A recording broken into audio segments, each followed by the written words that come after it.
Hello everyone, good evening and जय हिंद। मैं विक्रम, आप सभी का स्वागत करता हूं exam for defence warrior YouTube channel पे। कैसे आप सब लोग? बढ़िया। तो आइए बात करते हैं इस वीडियो के अंदर एनडीए को लेके। एनडीए 2025 बोल दीजिए, एनडीए 2025 के लिए, या फिर एनडीए का आपका सिलेबस क्या होता है। एनडीए और सीडीएस दोनों का फॉर्म भरना स्टार्ट हो गया बाबू, आप सभी लोग जाके भर दोगे। 17 जून तक आपका फॉर्म भरा जाएगा, याद रखेंगे, डेट मिस न हो जाए आप लोगों का ना। तो ऑफलाइन ऑनलाइन मोड फॉर्म भरा जाएगा, 100 रुपए है, बाकी टैक्स लग सकता हो सकता है, देख लेंगे एक बार आप लोग। ऑनलाइन फॉर्म भरा जाएगा, एग्जाम आपका ऑफलाइन होता है, आपको पता हो, बाइलिंगुअल होता है, हिंदी इंग्लिश दोनों में आपको मिलता है। ओके, बात करते हैं इसके अंदर सिलेबस क्या है। तो सबसे पहले आपको समझना पड़ेगा इसका जो सिलेक्शन प्रोसेस है, 2 स्टेप होता है। पहले आपका रिटन होता है, फिर आपका एक इंटरव्यू होता है। हम लोग रिटन को लेकर बात करने वाले। रिटन क्या होता है, थोड़ा सा कॉम्प्लिकेटेड इसका सिलेबस है, तो ध्यान से देखेंगे, समझ में आ जाएगा। देखिए, रिटन क्या होता है, एक दिन में 2 पेपर आपका होता है, एक सुबह होता है, एक शाम को होता है, या सुबह या दोपहर बोल सकते हो आप, ठीक है। और दोनों पेपर 2.5 घंटे के होते हैं, ये चीज ध्यान रखेंगे, ठीक है। 2.5 घंटे का आपका पेपर होता है, 5 घंटे का टोटल पेपर। ये होता है आपका पेपर 1 और पेपर 2। पेपर 1 बेसिकली मैथमेटिक्स होता है, जो कि 11th और 12th वाला आता है।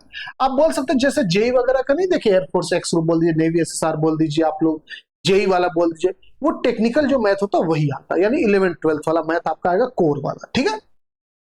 दूसरा पेपर आपका जीएटी होता है। अब जीएटी कौन सा सब्जेक्ट है सर? देखो, जीएटी क्या, मल्टीपल सब्जेक्ट को मिला के बनाया गया जनरल एबिलिटी टेस्ट है, यानी जनरल जो आपका नॉलेज होगा बाकी सब्जेक्ट को लेके, वो आपसे पूछा जाएगा। यहाँ पे इसका अलग कट ऑफ होता है, इसका अलग कट ऑफ। यहाँ पे जो नंबर होता है, मैथमेटिक्स का 300 नंबर का पेपर होता है और जीएटी का 600 नंबर का। टोटल जो पेपर होता है 900 नंबर का आपका होता है। अब 900 में से जो कट ऑफ जाता है वो लगभग 305 306 के आसपास, मैक्सिमम जाएगा तो 320, यानी आपको 900 में से 320 नंबर लाना। लेकिन ध्यान रहे, यहाँ पे सेक्शनल कट ऑफ भी होता है, इनका अपना सिलेक्शनल कट ऑफ, इनका अपना। यानी आपको मैथ में कम से कम 75 नंबर लाना जरूरी है, चाहे कुछ भी हो जाए, मतलब इतना तो लाना ही है। और 150 नंबर इसमें लाना जरूरी है। अगर आप मैथ में पा जाते हो 74 और इसमें पा जाते हो 400, तो भी आपका सिलेक्शन नहीं होगा, ठीक है। आप इसमें पाते हो 149 और यहां पा जाते हो पूरा 300, तो भी सिलेक्शन नहीं होगा। कहने का मतलब है, इसमें मिनिमम 75, इसमें 150 मिनिमम लाना है। अब जब हम सेक्शनल कटअप बोलते हैं, तो इसके अंदर जो सब्जेक्ट होते हैं उनके नहीं होते, पूरा जीएटी मिला के होता है। ओके, आइए अब बात करते हैं। देखो, मैथ तो क्लियर हो गया, मैथ आएगा 11th 12th का। जीएटी के अंदर क्या क्या होता है, तो जीएटी का जो पेपर होता है ना, पेपर 2, उसके अंदर 2 सेक्शन आता है, पार्ट 1 पार्ट 2 का दिया, सेक्शन 1 सेक्शन 2, उसी पेपर में लिखा रहता है ऊपर। जो सेक्शन 1 या पार्ट 1 होता है, ये 200 नंबर का होता है, जो कि इंग्लिश या फिक्स है, ये चेंज नहीं होता। बाकी ये लोग वेरी करते हैं, ये डिफरेंट टाइप के क्वेश्चन आते हैं, ये फिक्स नहीं है, ये 2 क्वेश्चन 3 क्वेश्चन आगे पीछे होते रहते हैं। नंबर ऑफ क्वेश्चन की बात करूंगा तो यहां से इंग्लिश के 50 क्वेश्चन होते हैं, एक क्वेश्चन 4 नंबर का होता है। ओके, 5 को 20, आपका 200 नंबर का तैयार हो जाता है। फिजिक्स का भी लगभग कह सकते हैं 100 फिक्स, लगभग एग्जैक्ट नहीं बोला, ठीक है, हो सकता है 96 नंबर का, एक क्वेश्चन कम है। हालांकि जनरली 25 क्वेश्चन आता है, तो 25 क्वेश्चन के हिसाब से आपका ये हो जाता है। तो फिजिक्स 100 नंबर का आ जाता है आपका, केमिस्ट्री 60 नंबर का, जनरल साइंस जो कि बायोलॉजी आप एक तरीके से बोल सकते हैं 40 नंबर का, हिस्ट्री 80 नंबर का, ज्योग्राफी 80 नंबर का, करंट अफेयर 40 नंबर का। तो टोटल 600 नंबर का आपका पेपर बन जाता है, पेपर 2 कह दीजिए। ओके, तो ये है आपका क्या चीज, मार्किंग स्कीम एक तरीके से आप बोल सकते हैं। इस तरीके से पूरा प्रोसेस होता है, निगेटिव मार्किंग रहती है, ध्यान रखेंगे आप सभी लोग। अब हम लोग बात करते हैं इंडिविजुअल सब्जेक्ट को लेके, कि जो ये सब्जेक्ट आपके पास है, कौन कौन सा सब्जेक्ट है, ये तो सभी लोग हैं, और साथ ही साथ मैथमेटिक्स है। अब इसमें सब नहीं पढ़ना होता है, ठीक है, हमें लिमिटेड ही पढ़ना होता है सिलेक्शन पाने के लिए, पूरा नॉलेज नहीं लेना है। तो हम पहले बात कर लेते हैं सिलेबस को लेके, फिर बात करेंगे उसको लेके क्या पढ़ना क्या नहीं। तो मैथमेटिक्स पहले देख लेते हैं, फिर इंग्लिश फिजिक्स इन सभी को देख लेंगे। मैथमेटिक्स क्लास 11th 12th का आता है, आप लोगों को पता है क्या होता है 11th 12th में? नहीं पता तो देख लेंगे। सेट्स हो गया आपके पास, वेन डायग्राम हो गया, रिलेशन हो गया, फंक्शन हो गया, लॉग हो गया, इनइक्वालिटी हो गया, trigonometry, ratio, function, height and distance, inverse trigonometry, properties of triangle, quadratic equation, complex number, sequence series, matrices, determinant, coordinate geometry, straight line, circle, conic section, vector, 3D, real function, limit, continuity, differentiability, derivative, application of derivative, indefinite integration, definite integration, area under curve, differential equation, permutation, combination, probability, statistics. ये हमारे हो गए syllabus mathematics के। हिंदी में बोलेंगे तो समुच्चय, when आरेख, संबंध, फलन, लघु गणक, असमानताएं, त्रिकोणमिति अनुपात, त्रिकोणमिति फलन, लंबाई एवं ऊंचाई, ऊंचाई एवं लंबाई आपके पास हो गया, व्युत्क्रम त्रिकोणमिति फलन हो गया, त्रिभुज के गुण हो गया, द्विघात समीकरण, समित संख्या, अनुक्रम एवं श्रेणी हो गया आपके पास, आव्यूह, सारणिक, कोऑर्डिनेट निर्देशांक ज्योमेट्री हो गया आपके पास, स्ट्रेट लाइन सरल रेखाएं, वृत्त, शंकु, सदिश, 3D हो गया एक तरीके से, रियल वास्तविक फलन हो गया, सीमाएं हो गया आपके पास, संतत एवं अवकलनीयता, अवकलज, अवकलजों के अनुप्रयोग, अनिश्चित समाकलन, निश्चित समाकलन, क्षेत्रफल हो गया, अवकलन डिफरेंशियल इक्वेशन है, अवकलन समीकरण हो गया, क्रमचय एवं संचय हो गया, प्रायिकता हो गया और सांख्यिकी, ये हमारे हो गए हिंदी में। ठीक है, ये मैथमेटिक्स का सिलेबस होता है आपके एनडीए में, जो कि 11th 12th का पोर्शन आता है। यहां से कितने क्वेश्चन आते हैं? 120 क्वेश्चन आते हैं। कितने नंबर का? 300 नंबर का आपका ये पेपर होता है। ठीक है, ये चीज ध्यान रखिए। आगे बात करेंगे, दूसरा जो हाई वेटेज के साथ आता है वो इंग्लिश आता है, जो कि पेपर 2 में पहला पार्ट होता है। ओके, इसके अंदर देखेंगे हम लोग रीडिंग कॉम्प्रिहेंशन, कोहेशन क्वेश्चन, एक तरीके से अनसीन पैसेज वगैरह आपके पास आना तय है, और वो अच्छा स्कोरिंग होता है अगर आप पकड़ में तेज हो तो।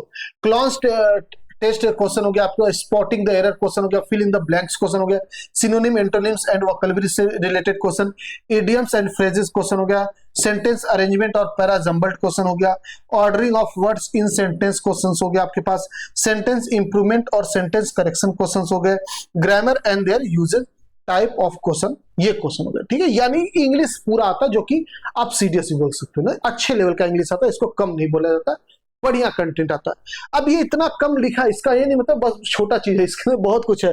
अब वोकैबुलरी की बात करो, ये बहुत बड़ी चीज है, बहुत लेंथी चीज है ना, तो ये लिखने में देखने में छोटा लग रहा है। पूरा आप कह सकते हो ग्रामर पोर्शन, रीडिंग कॉम्प्रिहेंशन हो गया आपके पास, वोकैब हो गया, ये सारी जितने तो सभी आपके अंदर इसके अंदर आते हैं। ठीक है, आगे बात करेंगे हम सभी लोग जनरल साइंस, जिसके अंदर फिजिक्स सबसे हाई वेटेड, मैथ, फिर इंग्लिश, थर्ड होता है हमारा फिजिक्स। फिजिक्स के अंदर 11th 12th का ही फिजिक्स आता है। मेजरमेंट, मोशन एंड फोर्स हो गया आपके पास, वर्क, एनर्जी, पावर हो गया, centre of mass and rotational motion हो गया, ग्रेविटेशन हो गया, general properties of matter, heat and kinetic theory of gases हो गया, thermodynamics, optics, oscillations and waves, electrostatistic, current, electricity, magnetic effect and electric current and magnetism हो गया, nucleus, radioactive और modern physics हो गया। अब ये भी आपको बहुत कम लग रहा है 14, देखो ये बहुत लेंदी है। ठीक है, वर्क, एनर्जी, मेजरमेंट के अंदर मोशन एंड फोर्सेज अलग हो गया आपके पास, यहाँ पे आ जाओगे मॉडर्न फिजिक्स के अंदर बहुत सारे आ जाते हैं, सेमीकंडक्टर वगैरह। ठीक है, तो ये आपके पास अच्छा खासा लेंदी है, तो ये पूरा 11th 12th का फिजिक्स होता है, आप ये समझ सकते हो इसको लेके। ठीक है, आगे बात करेंगे हम लोग केमिस्ट्री, हालांकि ये ज्योग्राफी हिस्ट्री के बाद आता है वेटेज के मुकाबले, बट साइंस में आता है, तो इसको देख लेते हैं।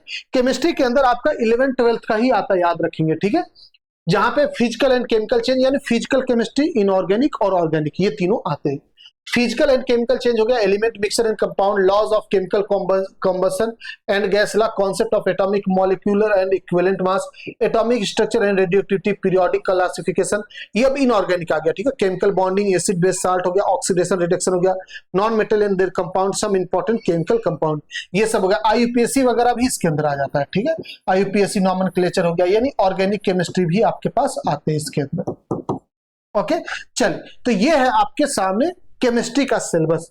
आगे बात करेंगे हम सब लोग बायोलॉजी, जो कि कम रखता है, अगर आप इसको चाहो तो पढ़ो या छोड़ सकते हो, कोई जरूरी नहीं। ठीक है, बायोलॉजी का जो सिलेबस है, डाइवर्सिटी इन लिविंग वर्ल्ड हो गया आपके पास, सेल एंड सेल डिवीजन हो गया, कॉन्स्टिट्यूएंट ऑफ फूड, बायोमोलिक्यूल्स हो गया आपके पास, structural organisation of plant and animal हो गया, प्लांट फिजियोलॉजी एंड रिप्रोडक्शन हो गया, ह्यूमन सिस्टम 1, ह्यूमन सिस्टम 2, ये सिलेबस है आपका। ठीक है, हेल्थ एंड डिसीज हो गया, इकोनॉमिक इंपॉर्टेंस ऑफ बायोलॉजी हो गया, इकोलॉजी, बायोडाइवर्सिटी एंड एनवायरमेंट, ये बायोलॉजी का जो कि कम वेटेज के साथ होता है, तो आप इसको चाहो तो इग्नोर कर दो, या अगर आपका बायोलॉजी स्ट्रॉन्ग, बायोलॉजी वाले बच्चे जो कि आर्मी का फॉर्म भरे, तो आप इसको पूरा कर लेना। ठीक है, अब बात करेंगे जनरल स्टडीज।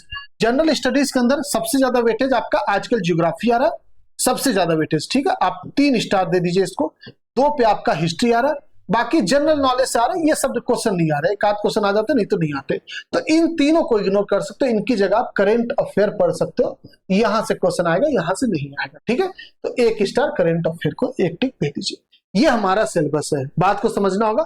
अब इसके अंदर देखेंगे अगर हम लोग टॉपिक क्या क्या हिस्ट्री से पूछता है, तो देखो हिस्ट्री से ज्यादातर क्वेश्चन मॉडर्न से आता है। ठीक है, अब पॉलिटी क्यों नहीं आता? पॉलिटी नहीं आने का एक रीजन ये भी, जो मॉडर्न हिस्ट्री होता है ना, वो पॉलिटी से रिलेटेड होता है। जैसे इतिहास में जाएंगे, एंशियंट टाइम में जाएंगे, जहां पे स्टोन एज वगैरह होता था, फिर इसके बाद मॉडर्न हिस्ट्री क्या होता है? मॉडर्न हिस्ट्री जब आजादी की बात होती है, तो जब आजादी की बात हो रही थी उस वक्त कॉन्स्टिट्यूशन वगैरह बना था, तो धाराएं बनी थी, जो अंग्रेजों की धाराएं थी वो कुछ थी, तो हिस्ट्री में भी कुछ ना कुछ थोड़ी बहुत पढ़ाई हो जाती है, जो कि पॉलिटी का पोर्शन कवर कर देता है। ठीक है, तो इसीलिए पॉलिटी पढ़ने की जरूरत नहीं थी, आप हिस्ट्री पढ़ लो, आपको कवर हो जाएगा अच्छा खासा। हिस्ट्री की बात करेंगे, मॉडर्न हिस्ट्री से क्वेश्चन सबसे ज्यादा आता है। A comprehensive survey of Indian history focusing on culture and civilisation हो गया, फ्रीडम मूवमेंट हो गया, Indian constitution constitution and administration elementary study हो गया, इंडिया 5 ईयर प्लान्स हो गया आपका, panchayat raj community development cooperative हो गया आपके पास, भूडन सर्वोदय महात्मा गांधी बेसिक टेक्निक हो गया आपके पास, टीचिंग्स हो गया, नेशनल इंटीग्रेशन एंड वेलफेयर हो गया आपके पास, मतलब जितने सहायक आर्मी होते हैं, हेल्पफुल जितने भी होते हैं वो, मॉडर्न वर्ल्ड फोर्सेज हो गया, रिनाइसेंस एक्सप्लोरेशन एंड डिस्कवरीज हो गया, अमेरिकन इंडिपेंडेंट वार हो गया। इस पे अब क्वेश्चन कम आते हैं तो जरूरत नहीं। फ्रेंच रिवॉल्यूशन से फिर भी आ जाता है, French revolution, Russian revolution and industrial revolution, Indian industrial revolution important है आपका। Impact on society of science and technology हो गया, वन वर्ड कॉन्सेप्ट यूएन से क्वेश्चन आएगा आपके पास, पंचशील डेमोक्रेसी हो गया, सोशलिज्म हो गया, कम्युनिज्म हो गया, ये सब इंपॉर्टेंट है। India's role in today's world, ठीक है, ये आपके पास हो गया हिस्ट्री का सिलेबस। अब इसके बाद आता है आपका जियोग्राफी। जियोग्राफी के अंदर the shape and size of the earth हो गया, लेटीट्यूड लॉन्गिट्यूड टाइम कॉन्सेप्ट हो गया, मतलब कहाँ का टाइम ज्यादा होता है, कब कब होता है, ये सारी चीजें इसके अंदर कवर करते हैं। डेट लाइन इंटरनेशनल हो गया आपके पास, अर्थ मूवमेंट एंड इफेक्ट्स हो गया, अर्थ ओरिजिन हो गया, rock and there classification, mechanical and chemical weathering, earthquakes and volcanoes हो गया, ocean currents and tides, atmosphere and their composition, temperature and atmospheric pressure, planetary wind, cyclones and anti cyclone, humidity, condensation and जो precipitation हो, climate type हो, words major, natural reason हो गया, ये हो गया। इंडियाज रीजनल ज्योग्राफी हो गया, क्लाइमेट, नेचुरल वेजिटेशन हो गया आपके पास, resources for mineral and power हो गया, location and distribution of agriculture and industrial activities हो गया, important sea ports and major sea ports, land and air routes हो गया, ये आपके पास हो गया क्या, ज्योग्राफी का पोर्शन। अब पढ़ने के लिए इतना काफी है, इसके बाद आप हिस्ट्री पॉलिटी पढ़ो, पॉलिटी इकोनॉमिक्स पढ़ो न पढ़ो कोई फर्क नहीं पड़ता, वहां से क्वेश्चन नहीं आता, ठीक है। तो हमारे पास सिर्फ इतना ही सिलेबस, हमें यही पढ़ना ओवरऑल, ठीक है। तो जो आपका एनडीए का सिलेबस है ना वो यहीं तक सीमित है, इस चीज को ध्यान रखेंगे आप सभी लोग। अब बाकी कुछ भी नहीं, कौन कौन सा सब्जेक्ट, मैं आपको सिलेबस वापस से बता दूं। आपका जो सिलेबस है ना वो ये है, आपको अगर पढ़ना है तो एक तो मैथ पढ़ना है, ठीक है, मैथ्स पढ़ना है सिलेक्शन पाने के लिए, इंग्लिश पढ़ना है, फिजिक्स, केमिस्ट्री, हिस्ट्री, ज्योग्राफी, इतना काफी है। यानी 2 2 4 1 5, अगर आप ये 5 अच्छे से पढ़ ले तो आपका सिलेक्शन फिक्स है। अगर छठे की तरफ जाना चाह रहे हो तो आप केमिस्ट्री की तरफ जाओ, हो तो क्या, केमिस्ट्री तो काउंट कर ली ना, 2 2 4, अच्छा ठीक है, केमिस्ट्री नहीं काउंट करते, केमिस्ट्री कर लोगे क्योंकि मैथ भी तो 6 हो जाएगा। अगर आप सिर्फ 1 2 3 4 5 कर लोगे तो भी काम हो जाएगा, केमिस्ट्री पढ़ लोगे तो बहुत अच्छा हो जाएगा। बाकी और कुछ पढ़ने की उतनी जरूरत नहीं, मैं सच बताऊं, वरना आप अपना टाइम वेस्ट करोगे। करंट अफेयर वगैरह आप वीकेंड में एक बार रिवीजन कर लो, हफ्ते में एक बार बस पढ़ो, पूरा रिवीजन हो जाएगा। और 3 हफ्ते का मिला के, 4 हफ्ते का मिला के, पूरे महीने का एक अलग से पढ़ाई कर लो, ये ज्यादा इंपॉर्टेंट था, बजाय कि आप डेली, बहुत मुश्किल हो जाएगा करंट अफेयर को कवर करना, ठीक है। 1 घंटे 1.5 घंटे बहुत हो जाते हैं रेगुलर बेसिस पे, तो ये आपका हो जाएगा। तो मेरे हिसाब से आपको समझ में आ गया होगा पूरा स्टडी प्लान बोला सॉरी सिलेबस क्या होता है हमारा एनडीए के लेके। और आप सभी को पहले से पता होगा, नहीं पता था तो जरूर बताएंगे किसको किसको पहले से पता था कि हमें कितना ही पढ़ना, हमें सब नहीं पढ़ना, याद रखेंगे, ओके। चलिए अब आपको बता दें, अगर आप सभी लोग इसको अच्छे से कवर करना चाह रहे हो, पढ़ने चाह रहे हो, तो हमारे साथ आप जुड़ सकते हो बैच में। मिशन वर्दी बैच हमारा आया, एग्जामपुर ऑफिशियल ऐप पे मिलेगा। इस बैच के अंदर डिफेंस का ये बैच है, जिसके अंदर एयरफोर्स, एनडीए, आईसीजी, नेवी भी इसके अंदर इंक्लूड है। ये सभी कोर्सेज आपको सिर्फ और सिर्फ 99 रुपीज में मिलेंगे, इंडिविजुअल आप कोई भी बैच ले सकते हो। एनडीए की बात करेंगे तो इसकी जो क्लासेज हमारी 1 तारीख से स्टार्ट हो रही प्रॉपर तरीके से, और ये मान चलेंगे 1 सितंबर तक आपका सिलेबस एंड हो जाएगा। 3 महीने के अंदर प्रॉपर रिवीजन के साथ, कंटेंट प्लस यूट्यूब पे रिवीजन हमारा चलेगा, ओके। तो एनडीए 2025 का बैच ले सकते हैं 99 रुपीज का। ये जो प्राइस था हमारा 999 था, 999 रुपए, इससे कम हुआ क्योंकि साल में एक बार एग्जामपुर के सभी कोर्सेज पे फ्लैट प्राइस आता 99 रुपए, तो ये वही टाइम चला इसलिए कम हो गया, ठीक है। पहले बच्चों ने 999 में इसको परचेस किया, तो आपके लिए सुनहरा मौका, फटाफट परचेस कर लोगे। लेकिन ध्यान है ये 31 तारीख तक ही लास्ट है, 31 तारीख को रात 12 बजे तक ही आपको 99 मिलेगा, उसके बाद इसकी प्राइस बढ़ जाएगी वापस से। तो कोर्स को जल्दी जाके एग्जामपुर ऑफिशियल एप्लीकेशन से परचेस कर लीजिए, 99 में आपको एनडी का कोर्स मिल जाएगा। अगर आप पूरा कॉम्बो लेना चाह रहे हो तो 199 के अंदर कॉम्बो आपको मिल जाएगा, ओके। बैच से रिलेटेड कोई इन्फॉर्मेशन लेना, आपको परचेस करने में कोई दिक्कत आ रही, कोई प्रॉब्लम आ रही, तो इस नंबर पे कॉल या व्हाट्सएप भी कर सकते हैं आप सभी लोग। और सबसे सिंपल है, कॉल व्हाट्सएप करने की जरूरत है, जाइए प्ले स्टोर से एग्जामपुर एप्लीकेशन डाउनलोड कर लीजिए, वहां से डायरेक्टली आप परचेस करके क्लासेस स्टार्ट कर सकते हो। ओके, तो उम्मीद करता है आपको पूरी बात समझ में आ गई होगी, सिलेबस समझ में आ गया होगा कि क्या क्या होता है, कैसे होता है। ओके, चलिए, तो मिलते हैं आपसे मिशन वर्दी बैच के अंदर, एनडीए के 1 तारीख से क्लास स्टार्ट करते हैं। जय हिंद, जय भारत, थैंक यू।